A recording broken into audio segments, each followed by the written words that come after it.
ये देखिए, ये वीडियो हमें रज्जी ने भेजा था और उसने कहा था कि जा करके आशु दादा को बचा लो। उसने वादा भी किया था कि ये बात वो किसी को नहीं बताएगी। वो ये सब इसलिए कर रही थी क्योंकि उसे इस बात का गिल्ट था कि उसकी वजह से हमें इतनी मार पड़ी थी।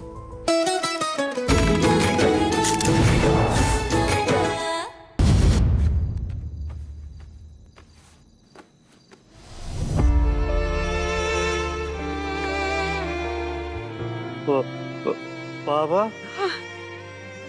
हम शराबी नहीं है, थोड़ी सी पी ली थी बाबा। अच्छी तरह से जानते हैं कि तुम शराबी नहीं है, लेकिन थोड़ी भी काहे भी। सो सॉरी बाबा, सॉरी बाबा। देखो बेटा, शादी का चूरन तो चढ़ाऊंगा तुमको। ये बताओ कि परेशानी कहाँ है? बोलो, बाप है तुम्हारे। उसकी दादा कोई बात नहीं बेटा, कोई बात नहीं। बस बस बस बस। केतु दादा पानी लेकर आओ, जाओ जल्दी।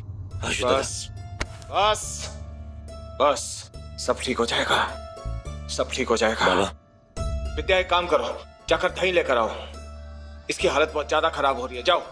देव, तुम भी कपड़े बदल लो, हम संभालते हैं इसको। पकड़ो पकड़ो पकड़ो। देव जाओ ना, अंदर जाओ, कपड़े बदल लो। नहीं विद्या, कपड़े तो बाद में भी धुल जाएंगे, लेकिन जो दाग चरित्र पे लगता है फिर तो जल्दी साफ नहीं होता। हम दही लेकर आते। बाबा, हम साफ कर लेंगे ना।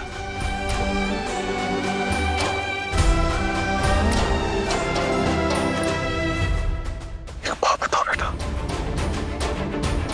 कहाँ कमी रह गई थी हमारी और तुम्हारी माँ की परवरिश में, जो अपने आप को शराब में डुबो लिया है? अपने आप को तो डुबो ही है, साथ में घर का नाम, हमारा नाम, सब कुछ बिरादरी में डुबोगे का। तुम अच्छी तरह से जानते हो कि हम शराब से कितनी नफरत करते हैं, जानते हो ना? बहुत सारे घरों को हमने यहाँ पर डूबते हुए देखा है इस शराब के नशे में। और सच कह रहे हैं, देखो हमारी तरफ, अगर ये वाली हरकत तुम्हारा भाई ये धीरज करता ना, तो बेटा हमको आश्चर्य नहीं होता। बेटा तुम तो हमारे लायक बेटा।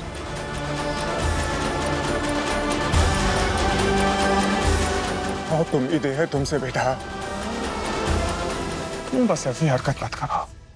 बाबा, बाबा वो उसकी शादी हो बाबा।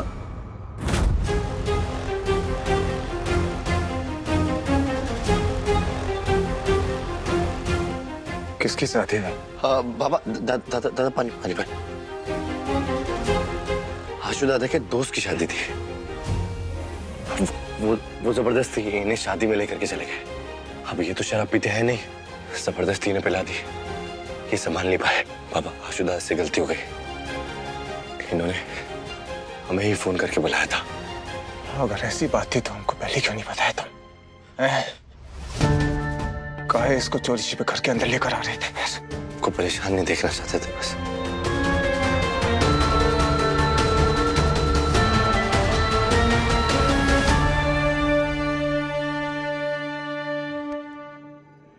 देखो बेटा, हमारी बात ध्यान से सुनो।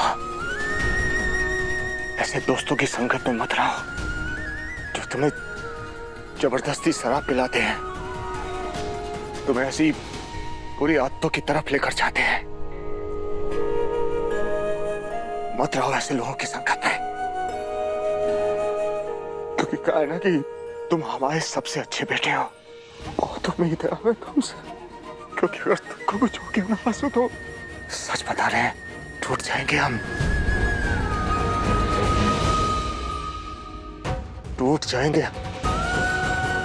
देव तुम जाओ और कपड़े बदल लो, हम इसको संभाल लेते। कुछ नहीं होगा तुमको।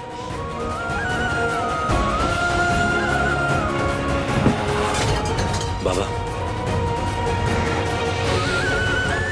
ठीक है?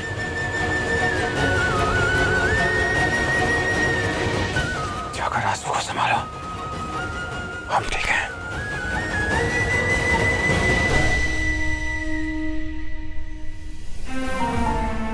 विदु, कल सुबह जब अपने पति के लिए नाश्ता बनाओगी, तुम्हारे पति ने अपने लड़कों को जो संस्कार और सभ्यता की सीख दी है, वो संस्कार और सभ्यता भी नाश्ते में खिला देना।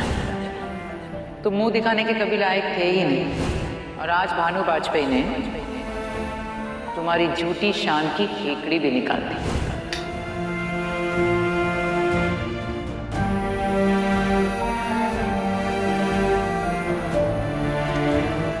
देव, लगता है हमारे परिवार में कुछ ऐसा हो रहा है जिसकी हमें खबर नहीं है, बाकी सबको खबर है। आज भानु जीजी के चेहरे पर ऐसी कुटिल मुस्कुराहट देखकर हम एक बात तो समझ गए कि कुछ ठीक नहीं हो रहा हमारे इस परिवार में। जीत के दम से भरी मुस्कुराहट बहुत समय बाद देखी आज हमने भानु जीजी के चेहरे पर। याद है विद्या, जब हमारा नया नया ब्याह हुआ था तब हमारे पास एक दिन का भी नहीं था।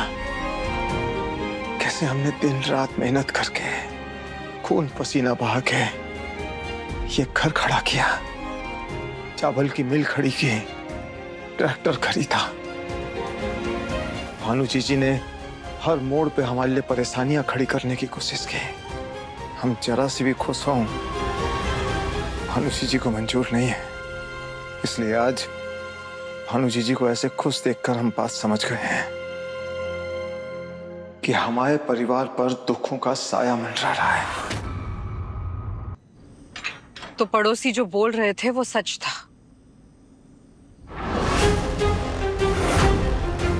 उस दिन जब जीजी ने कहा तो हमें उन पर भरोसा नहीं हुआ, लेकिन आज तुम्हें ऐसे देख लग रहा है कि जीजी सच बोल रही थी।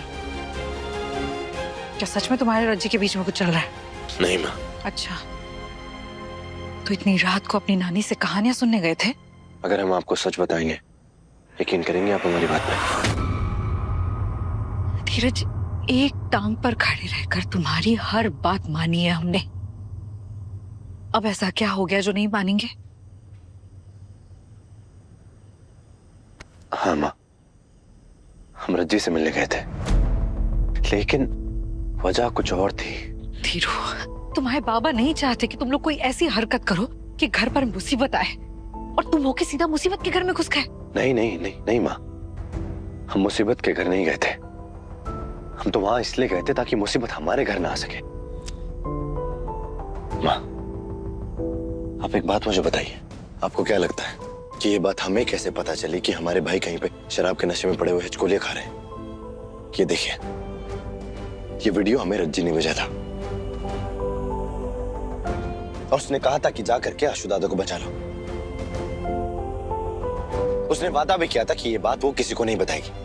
वो ये सब इसलिए कर रही थी क्योंकि उसे इस बात का गिल्ट था कि उसकी वजह से हमें इतनी मार पड़ी थी। वो हिसाब बराबर करना चाहती थी। लेकिन जैसे ही हम आशु दादा को लेकर के वापस आ रहे थे, हमने देखा कि भानु मौसी पहले से यहाँ पे दिवाली मना रही है। हमें समझ आ गया कि उसने हमसे झूठ बोला है। हम यही बात उससे पूछने के लिए गए थे माँ, कि उसने ऐसा क्यों किया हमारे साथ। पर रज्जी ने भानु मासी को इस बारे में नहीं बताया था। माँ, अब तो आपको हम पे भरोसा हुआ। भरोसा हो जाएगा अगर तुम हमें सच सच बताओगे कि आशु की आज ये हालत क्यों हुई। और हम ये भी जानते हैं धीरू कि तुम सब जानते हो कि आशु के जीवन में क्या हो रहा है।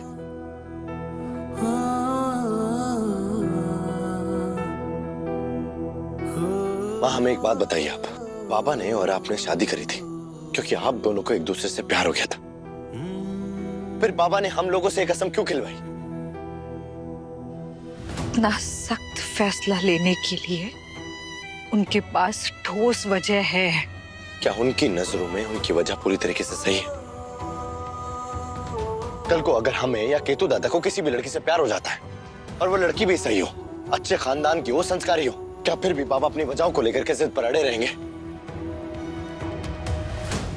तुम किसकी बात कर रहे हो?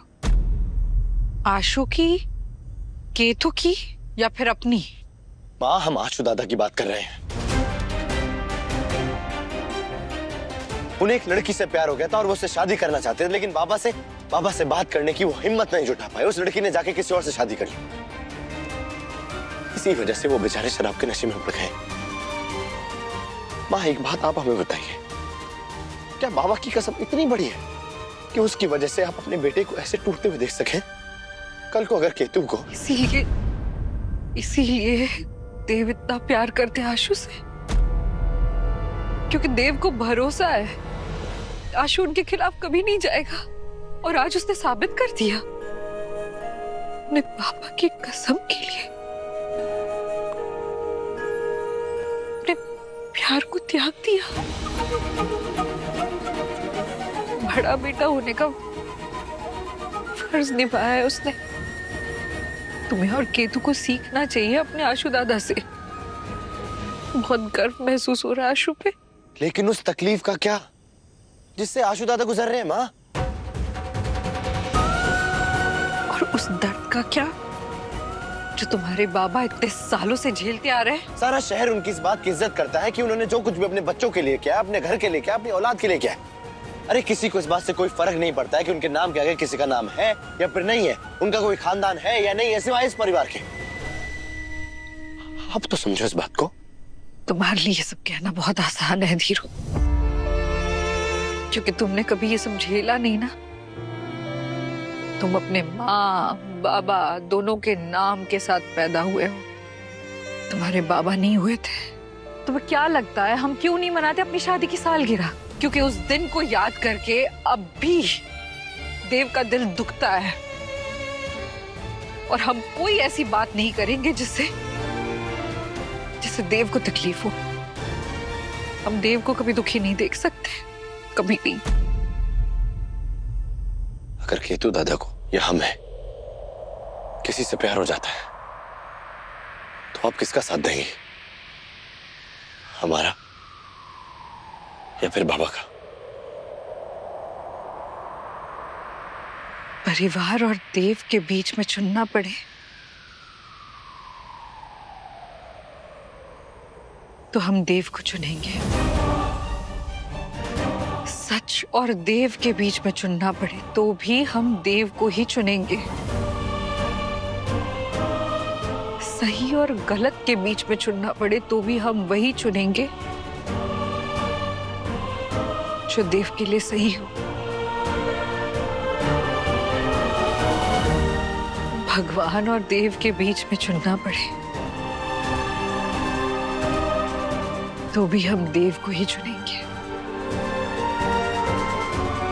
क्योंकि हमारे लिए परिवार, सच, सही और भगवान सब देव है।